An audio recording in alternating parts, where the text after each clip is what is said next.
Ayan,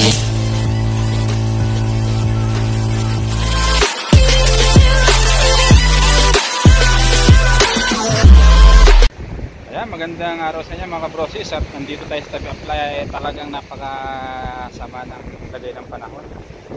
Pakita ko sa inyo, tingnan ko na kalalaki ng alon. Yan ang kalagay ng ano namin. Tumagal-tagalit ng dagat. Wala na, ito napakataas na ng lupa. Hinukay na ng alon. Yan, dahil basura. Yan, dahil basurang dinalang bagyo. Yan, grabe ang alon kalalaki.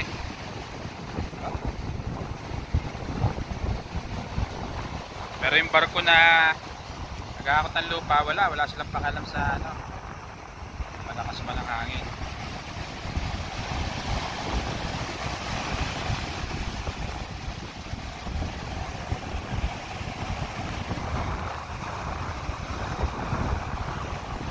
Ayan, nakalagay ngayon ng alon, tamang kalalaki ng alon.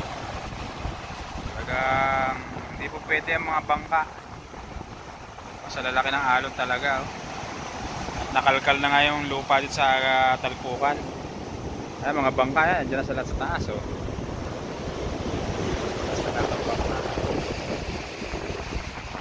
Ito yung bangka namin ni Kamay. Yan, oh.